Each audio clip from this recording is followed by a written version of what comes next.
예루살렘에서 29년을 치리하니라. 그 모친의 이름은 아비라 스가라의 딸이더라. 자, 지금 이스라엘 왕 엘라의 아들 호세아 3년에 그랬죠. 자, 호세아는 북이스라엘의 마지막 왕이죠. 그리고 호세아 9년에 아수르에게 멸망을 당합니다. 자, 그 당시의 왕, 그러니까 북이스라엘이 이제 마지막 그 위경의 상황에 있을 때 남유다의 왕이 히스기야예요. 그 상황을 배경을 놓고 좀 생각하셔야 됩니다.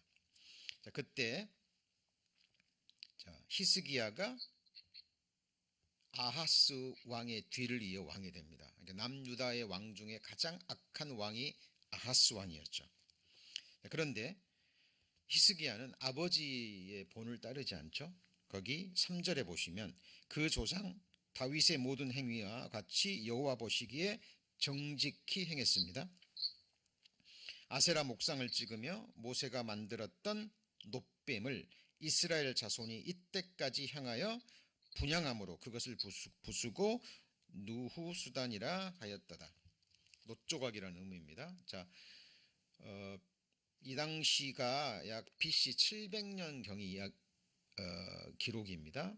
근데 모세가 놋뱀을 만들었을 때는 약 BC 1500년 전이거든요. 그러니까 사람들이 몇 년 동안 놋뱀을 우상처럼 섬겼죠. 약 800년 동안. 대단하죠. 이스라엘 백성들이 모세와 하나님을 향해서 원망합니다.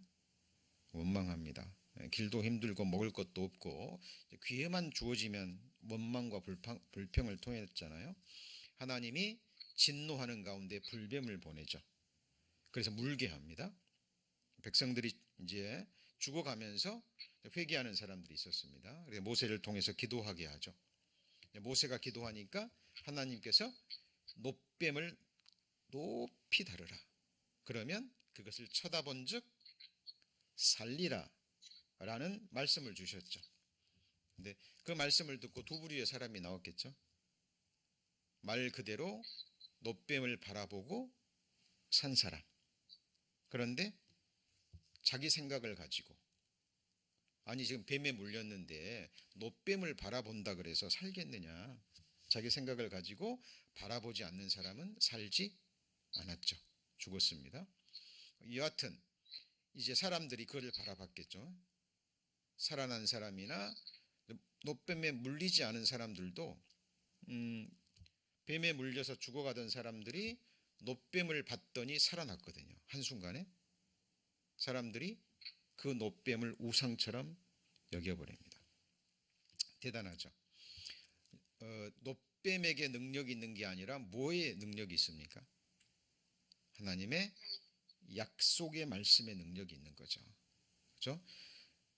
물린 자마다 놋뱀을 쳐다본 즉 살리라라는 하나님의 약속의 말씀에 능력이 있는 거고 그 말씀을 믿고 순종하는 그 삶에 그 사람에게 능력이 임했잖아요.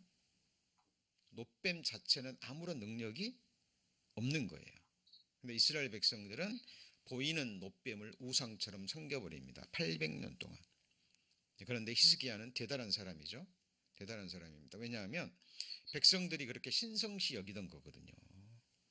그런데 그것을 여기 기록된 대로 부숴버리고 누후수단이라 이거는 놋조각에 불과하다라고 선포했기 때문에 대단한 믿음의 사람이죠. 자, 그래서 히스기야는 남유다 왕들 중에 그래도 하나님을 기쁘시게 한 왕으로 인정을 받는 사람입니다. 그리고 더 나아가서 이 당시 아수르 왕이 강했기 때문에 그 전 왕들이 섬기고 있었습니다. 조공을 바치고. 근데 섬기지 않습니다. 7절에 보시면 여호와께서 저와 함께 하심에 저가 어디로 가든지 형통하였더라. 저가 아수르 왕을 배척하고 뭐하지 않았어요? 섬기지 않았습니다. 자, 그런데 9절부터는 호세아 북이스라엘로 넘어갑니다. 배경이. 자, 히스기야 왕 몇 년에요? 4년에 이스라엘 왕 엘라의 아들 호세아 몇 년이죠? 7년입니다. 7년. 그러니까 9년에 멸망하기 했으니까 만으로는 2년입니다. 2년 전이죠.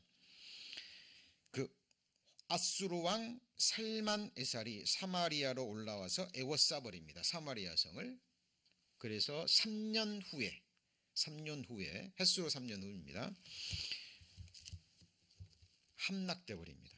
그것이 호세아 9년. 이때 북이스라엘이 멸망당해 버립니다.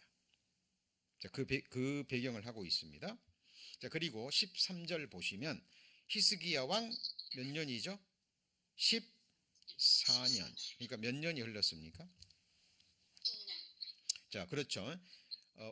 사마리아 성을 에워싼 지로는 10년이고 멸망당한 이후로는 약 7년 후가 지났습니다. 자, 그런데 아수르 왕이 바뀌었습니다.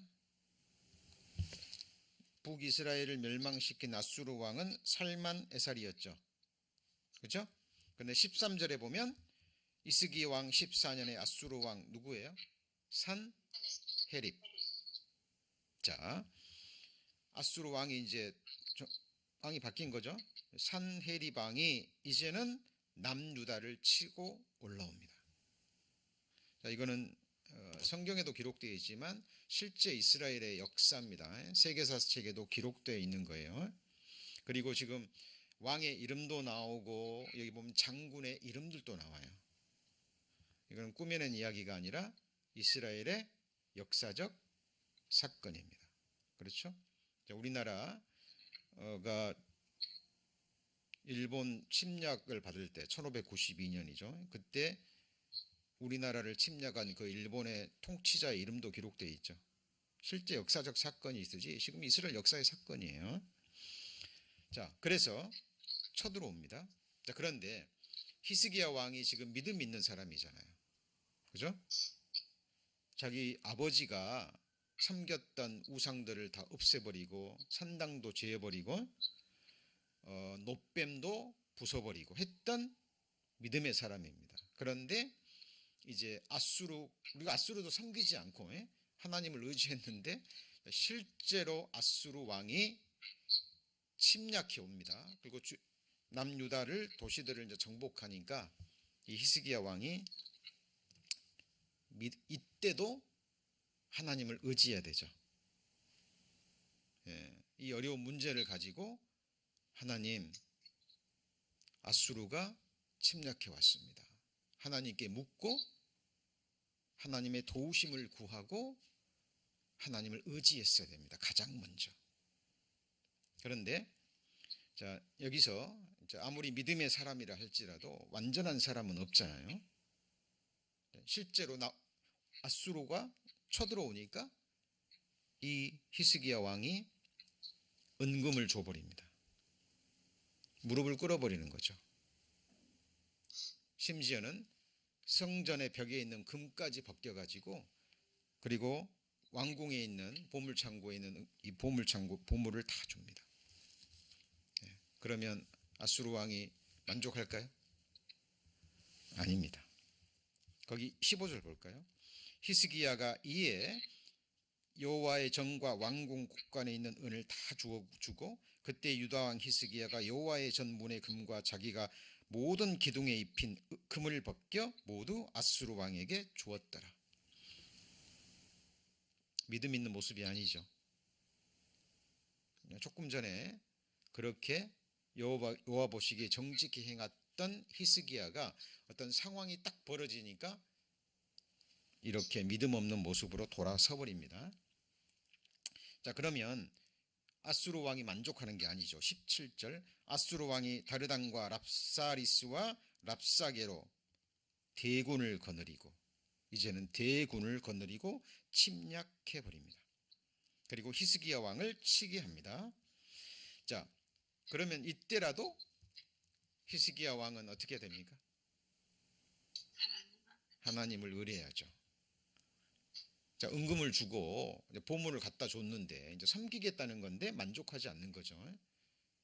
이제는 대군을 보내가지고 침략하려고 군대를 보냅니다. 이제 위경의 상황이죠. 지금 뭐 러시아하고 우크라이나하고 전쟁 일보 직전이잖아요. 뭐 러시아가 뭐 대화를 원한다고는 하지만은 모르는 일입니다. 모르는 일입니다. 이거 실제 지금 역사적 사건이고 우리가 남유다의 백성이라고 생각해 보세요. 강한 나라가 대군을 이끌고 지금 침략해 왔습니다. 어떻게 해야 될까요? 자, 히스기야부터 먼저 하나님을 의뢰하지 않는 것을 회개하고 하나님을 의뢰해야 됩니다. 그런데 히스기야가 또 그러지 않아요. 그러지 않습니다. 이제는 애굽을 의지합니다. 어디를 의지해요? 애굽. 자, 지금 아수르는 떠오르는 강한 나라고 애굽은 뭐 나름대로 강했지만 이제 지고 있는 그 나라입니다. 근데 히스기야 왕이 하나님께 나아가지 않고 애굽에게 의지합니다. 자, 이 얘기가 아수르 왕에게 들렸습니다. 자, 19절입니다. 19절. 자, 랍사게가 저에게 이르되 너희는 히스기야에게 고하라. 자, 랍사게는 그 아수르 왕의 신복이죠. 자, 대왕 아수르의 왕의 말씀이 같이 읽습니다. 너의 의뢰하는 이 의뢰가 무엇이냐라고 얘기합니다. 자, 21절. 이제 네가 히스기야를 포함해서 남유다 백성들이죠. 저 상한 갈대 지팡이 애굽을 의뢰하도다. 사람이 그것을 의지하면 그 손에 찔려 들어갈지라. 애굽왕 바로는 무릇 의뢰하는 자에게 이와 같으리라. 지금 누가 말하는 거예요?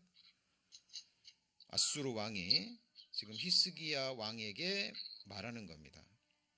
사실 이거는 아수르가 왕에 말한 거지만 하나님이 이 아수르 왕을 통해서 하는 말씀일 수도 있습니다. 자, 이 부분을 이사야 선지자는 이렇게 얘기합니다. 이사야 30장입니다. 이사야 30장. 사실 시편 46편 본문의 내용은 그렇게 어렵지 않습니다. 지금 위경 상황에서 지금 구원해 주신 것을 하나님께 감사하고 하고 있는데 그 배경이 중요한 거죠. 이사야 30장 999페이지, 구약 성경 999페이지.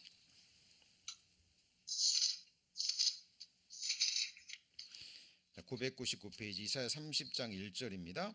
자, 여호와께서 가라사대 화 있을진저 패역한 자식들이여 그들이 계교를 베푸나 나로 말미암아 하지 아니하며 맹약을 맺으나.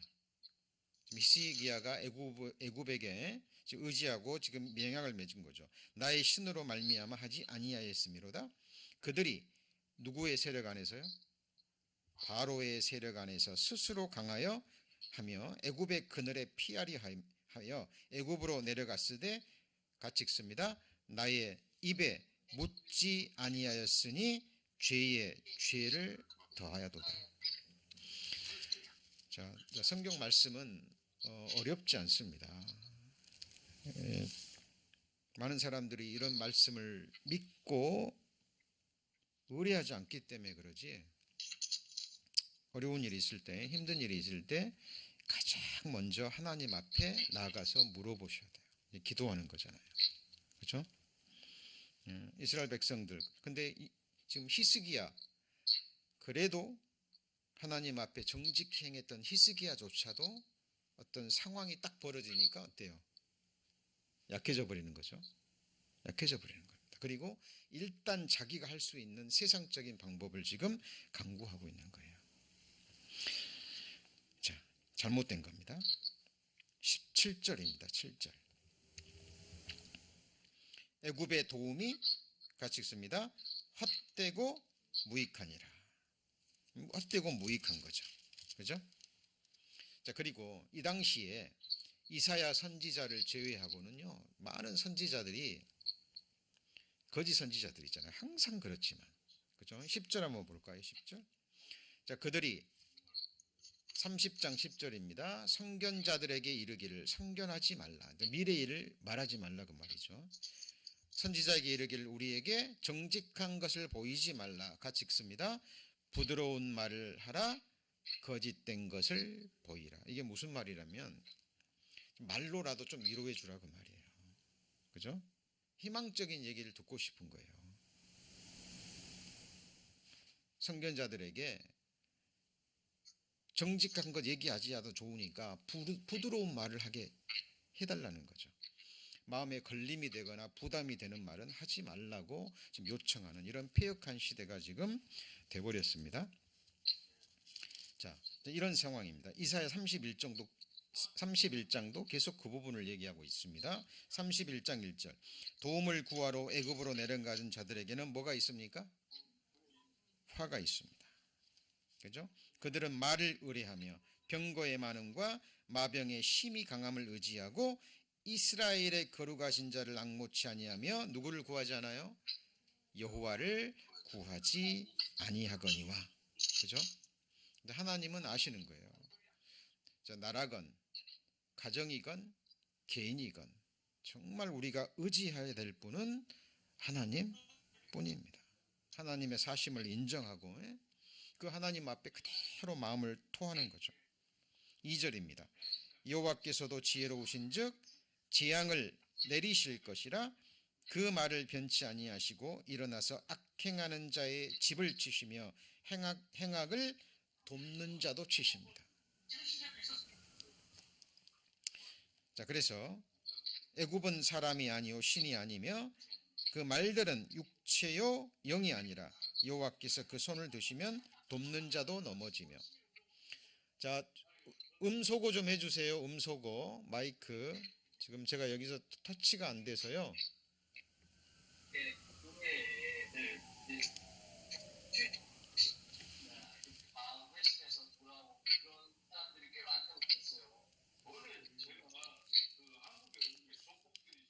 자, 이사야 31장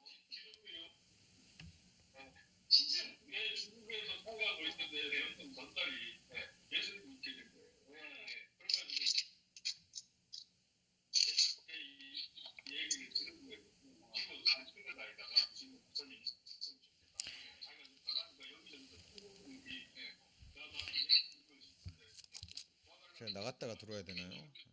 이사야 31장 1절입니다. 이사야 31장 1절. 도움을 구하러 애굽으로 내려가는 자들은 화 있을진저. 자, 그들은 말을 의뢰하며 병거의 많음과 마병의 심히 강함을 의지하고 이스라엘의 거룩하신 자를 앙모치 아니하며 여호와를 구하지 아니하거니와. 그죠? 잘못된 거죠. 자, 그래서 우리가 삶 가운데 어려운 일이 있어도요, 있었을 때 하나님만을 의지하지 않고 하나님 외에 다른 것을 더 의지하면 그 의뢰하는 대상도 하나님께서 멸망시키신다라고 말씀하셨습니다.